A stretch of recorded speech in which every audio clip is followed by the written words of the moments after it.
네, 안녕하세요. 역사통일방송 신통방통 우리역사입니다. 자, 지난 방송에 이어서 수나라가 고구려를 2차 침략한 전쟁에 대해서 살펴보도록 하겠습니다. 지난 시간에 고구려군이 요동방어선에서 청야수성전에 돌입을 했고, 여기에 수나라 군대는 요동성을 집중 공략하고 있다라는 말씀을 드렸습니다. 자, 그래서 수나 군대는 요동 방어선의 각 성에 대한 전면적인 공세를 펼치면서도 그 중에서도 특히 요동성을 포위하고 총공세를 펼쳤습니다. 그래서 수나라 군대는 요동성에만 70만에서 80만, 그러니까 전투무력의 대부분을 요동성에 투여를 했습니다. 그래서 수십 겹의 포위망을 형성하고 각종 공성 무기들을 동원해서 요동성을 공략했습니다. 하지만 고구려군은 4월 중순 이후에 거의 100일간, 그러니까 이 2차 전쟁이 끝날 때까지 요동성을 지켜냈습니다. 그러니까 수나라 군대는 요동성을 함락한 적이 없었어요. 그만큼 이 요동성 안에서 앞에서 말씀드렸듯이 청야수성 전술에 참여한 군대와 백성들 모두가 힘을 합쳐서 결사의 항전을 벌였다, 이렇게 말씀드릴 수 있을 것 같습니다.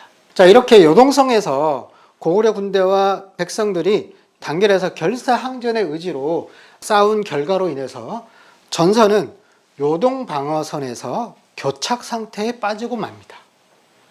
그래서 수나라 군대의 전략인 속전속결 전략이 파탄나게 되는 것이죠.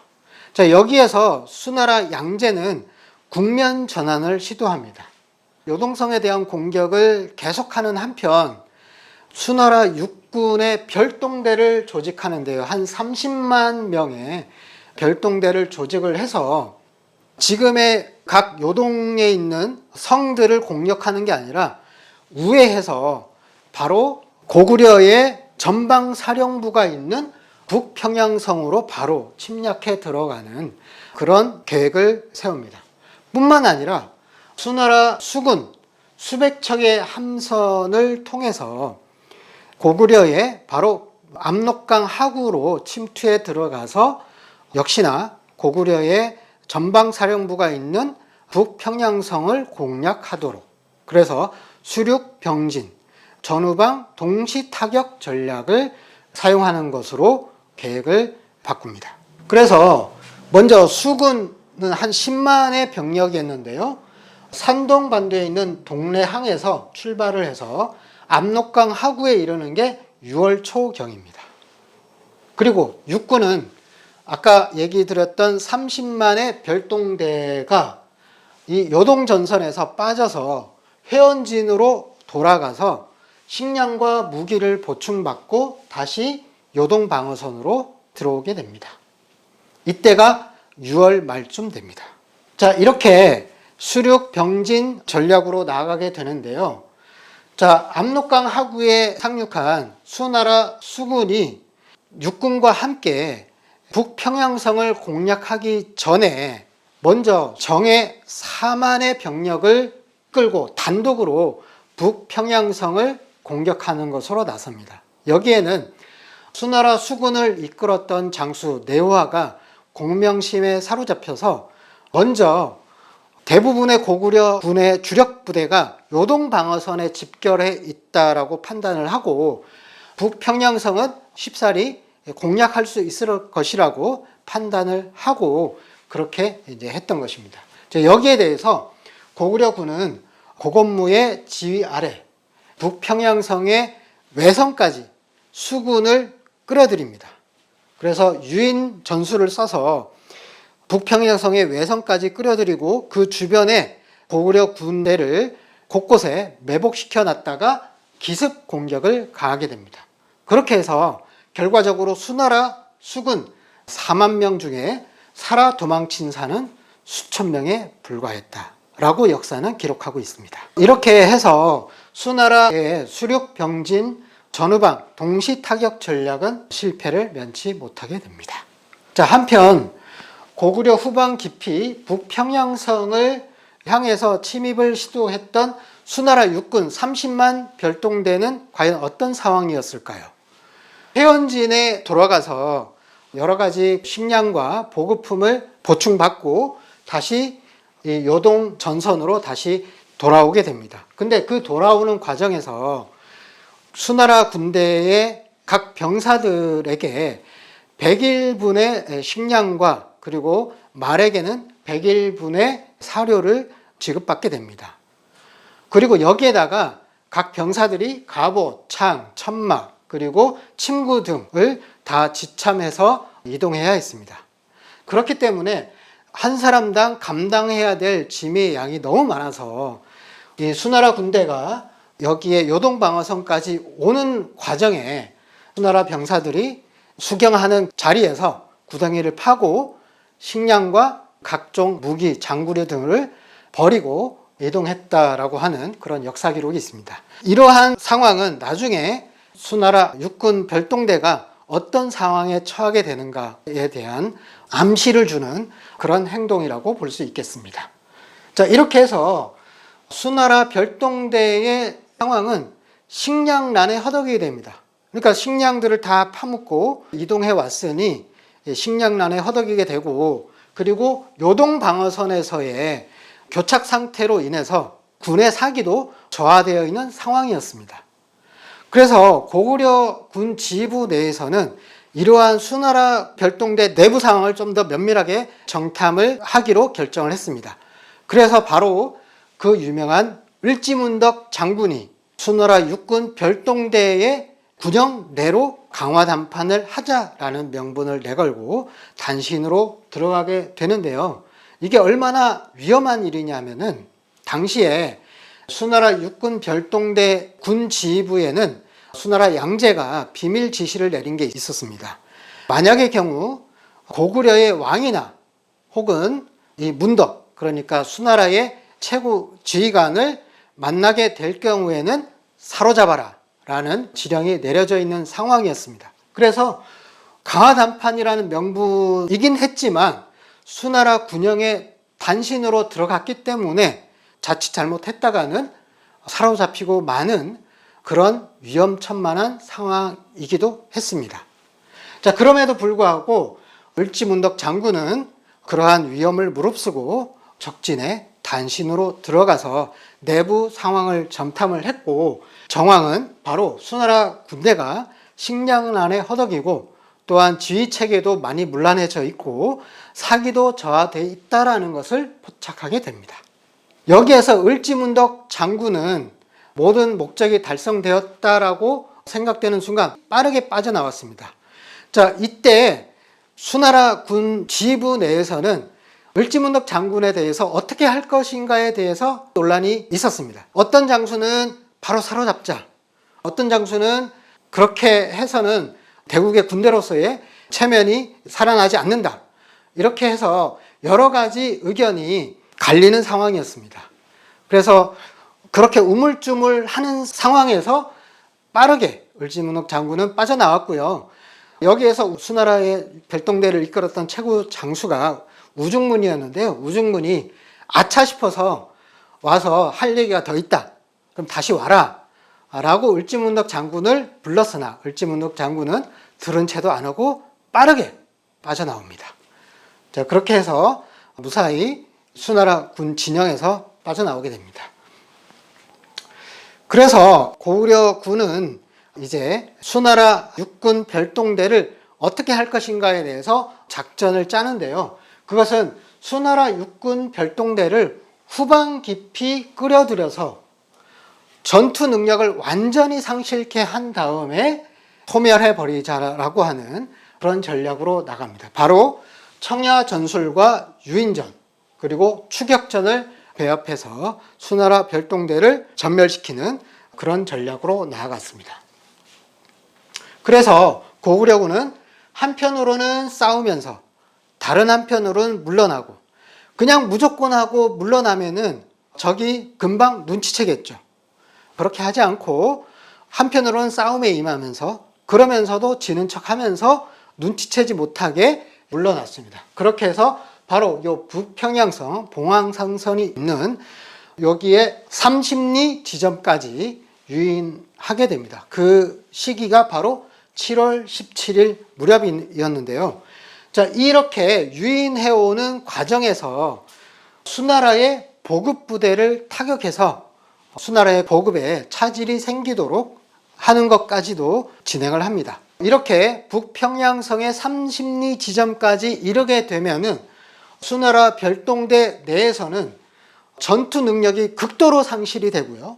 다른 한편 군 지부 내에서는 여러 가지 우왕좌왕하는 의견들이 제기되는 그런 상황에 부닥칩니다. 그러니까 이제 퇴각하자. 도저히 지금의 상태로서는 더 이상 전투를 벌일 상황이 아니다. 그래서 퇴각하자. 아니다. 더 가보자. 더 싸우자. 더 할 수 있다. 이런 식으로 장수들 사이에서 설왕설래하는, 그래서 군의 지휘 능력이 대단히 절약되고 여러 가지 의견이 갈리는 내부 분열 상황에 치닫게 됩니다. 자, 이런 상황에서요, 바로 을지문덕 장군이 시 한 수를 보내죠. 그 유명한 시입니다. 신통한 전략은 천문을 꿰뚫었고 기묘한 전술은 지리를 통달했네. 싸움에서 이긴 공로가 이미 높거니 만족함을 알고 돌아감이 어떠하리. 그러니까 이 시의 가장 중요한 역할은 요즘 흔히 하는 얘기로 울고 싶은데 뺨을 때려준 격입니다. 그러니까 내심으로는 퇴각할 수밖에 없는 그런 상황이어서 퇴각하고자 하는데 그 명분을 준 한편의 시라고 할 수 있겠습니다. 수나라 군대는, 그래서 수나라 군대가 퇴각을 하면서 고구려군에 있을 수 있는 여러 가지 기습전에 방비하기 위해서 사방 경계를 위해서 방진 대형으로 퇴각을 하게 됩니다. 그래서 봉황성 30리 지점에서부터 퇴각을 해서 살수에 이르게 되는데요. 이때 고구려군은 퇴각하는 군대를 쫓아서 추격전을 벌이고요. 퇴각하는 길목 여기저기에 매복을 하게 됩니다. 자, 이런 상황에서 수나라 군대가 퇴각하면서 바로 살수에 이르게 되는데요. 수나라 별동대가 살수를 반쯤 건너고 있을 때 고구려군은 일제히 공격 명령을 개시하게 됩니다. 고구려군은 살수의 강 건너편에도 군을 매복시켜 놨습니다. 그래서 추격하는 군대와 강 건너편에 매복해 있던 고구려군이 동시에 살수를 건너가는 수나라 군대를 포위해서 섬멸하는 그런 작전을 펼쳤습니다. 이때가 7월 24일이었으니까 한참 장마철이 지나고 난 뒤에 강물의 수위가 굉장히 높아진 상황이었습니다. 자, 그런 상황에서 앞뒤로 포위가 돼서 공격을 받는 처지에 있었기 때문에 수나라 별동대 30만 대군은 우왕좌왕하면서 지리멸렬하고 거의 전멸의 위기에 봉착하게 됩니다. 그래서 싸움은 그날 24일 하루에 거의 30만 별동대가 전멸했고 살아서 탈출한 병력이 2,700여 명에 불과하게 됩니다. 바로 이 살아 돌아간 2,700명이 요동성 부근에 있던 수나라 군 진영으로 가서 수나라 양제에게 보고를 하게 되고, 수나라 양제가 7월 25일 날 별동대가 전멸했다는 보고를 받자 총퇴각 명령을 내리게 됩니다. 자, 이러면서 수나라가 고구려를 2차로 침략한 전쟁을 막을 내리게 됩니다. 여기에서 고구려와 수나라 사이의 전쟁에 관련해서 우리가 짚고 넘어가야 될 부분이 하나 있습니다. 그것은 뭐냐? 바로 살수가 어디였는가, 그리고 평양성이 어디였는가 하는 문제인데요. 보통 우리가 살수라고 하면은 청천강으로 알고 있었고, 그리고 평양성 하면은 지금의 평양으로 우리가 알고 있었습니다. 자, 그런데 제가 앞서 말씀드린 내용들은 살수는 천천강이 아니었고 평양성은 우리가 지금 알고 있는 그 평양이 아니었습니다. 자, 그 이유에 대해서 말씀드리겠습니다. 자, 먼저 이 지도를 보시겠습니다. 이 지도가 여기가 평양이고요. 지금의 우리가 알고 있는 평양. 그리고 여기가 청천강입니다. 그리고 여기가 바로 제가 앞서서 말씀드린 북평양성, 봉황성이고요. 여기가 요동성입니다. 바로 요동성 인근에 수나라 군대의 본진이 위치하고 있었던 곳입니다. 자, 그러면 살수의 위치와 평양성의 위치를 우리가 좀 합리적으로 생각을 해보기 위해서는 바로 7월 24일 살수 대첩이 일어났을 때와 그리고 7월 25일 수나라 양제가 총퇴각 명령을 내린 그 시점으로 한번 가보겠습니다. 7월 24일 하루 동안의 살수 대첩이 일어났습니다. 그리고 이 살수 대첩에서 수나라 패장병들이 도망해서 수나라 군의 본진이 있는 요동성 일대로 갔습니다. 그래서 수나라 양제에게 전황을 보고했을 것입니다. 전황을 보고받은 수나라 양제는 총퇴각 명령을 내렸습니다. 그것이 하루 동안에 이루어진 일입니다. 여기에 우리가 주목을 해봅시다. 자, 만약에 우리가 살수의 위치가 청천강이고 그리고 평양성이 지금의 평양이라고 한다면, 그리고 청천강에서 수나라 패장병들이 도망쳐서 바로 요동성까지 갔다라고 했을 때 하루 만에 당시의 상황에서 가능했겠느냐라는 것입니다. 도저히 이거는 불가능한 일입니다. 이 청천강에서 요동성까지의 직선거리만으로도 300km에서 400km 가량 됩니다. 그런데 바로 이 탈수 소자에서 요동성까지는 100km가 채 안 됩니다. 그래서 보통 우리가 지금도 육군에서 행군 훈련을 하면 하루 행군이 한 최대로 했을 때 한 80km 행군을 하거든요. 자, 그러면은 100km가 안 되는 이 거리는 하루 만에 갈 수 있는 거리다라고 하는 것이죠. 그런데 이 청천강에서 요동성까지 직선거리만으로도 300-400km니까 서울에서 걸어서 부산까지 하루 만에 갈 수 있을까요? 물리적으로 불가능한 일입니다. 살수가 청천강이고 그리고 평양성이 지금의 우리가 알고 있는 평양성이라고 하면은 이치에 맞지 않고요. 그래서 당시에 수나라 군대는 요동 방어선을 뚫지 못했어요. 요동성에서 그 앞으로 본진이 나가지를 못했습니다. 그렇다면은 대부분의 전장은 바로 요동반도에서 수나라 군대가 고구려 군의 종심 깊이 들어가서 침략하는 그 가장 깊은 종심은 바로 이 요동반도에서 가장 중심되는 위치, 바로 북평양성이었습니다. 이 부수도였는데요. 이 부수도를 공략할 수밖에 없습니다. 왜냐하면 이 평양성에 당시에 고구려 군의 군 지휘부가 자리 잡고 있었기 때문입니다. 자, 이런 이유로 살수는 소자가 되는 것이고요. 그리고 평양성은 바로 부수도였던 북평양성이 될 수 있다. 이렇게 말씀드릴 수 있을 것 같습니다. 자, 그러면 12세기에 김부식이 삼국사기를 쓰면서 왜 평양성을 지금의 평양으로 그렇게 기록을 했을까요? 자, 그것은 김부식이 고구려의 부수도 제도에 대해서 잘 이해하지 못했던 게 아닌가 싶습니다. 자, 그것은 부수도라고 하면은 왕이 기본수도를 떠나서 요동에 순시를 나간다라고 하면 그 요동에서 순시하는 동안에 거처하는 위치. 자, 거기에 고구려는 부수도의 지위를 부여를 했습니다. 그래서 그 부수도의 지위를 부여를 하고 여러 가지 부수도의 역할을 할 수 있는 여러 가지 기반 시설이라든지 그리고 도시 성곽을 이룬다든지 그런 것들을 했습니다. 그래서 북평양성이 요동 지역에 왕이 왕림을 하거나 여러 가지 이제 순시를 나갔을 때에 왕이 그런 위치로 자리 잡았고요.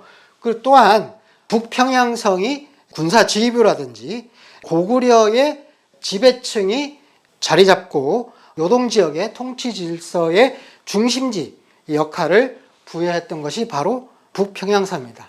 자, 이런 것이 평양성 아래 지역에서는 남평양성이라고 해서 한강 유역 그리고 황해도의 장수산성 이런 데도 남평양성의 지위를 부여를 해서 그렇게 고구려는 여러 가지 왕의 통치 질서를 유지하는 그런 제도가 있었습니다. 그래서 김부식은 이런 것에 대한 이해가 부족해서 바로 평양성 하면은 그냥 지금의 우리가 알고 있는 평양성으로 기록하지 않았나 싶습니다.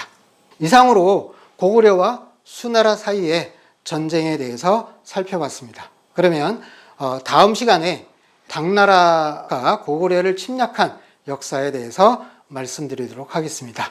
감사합니다.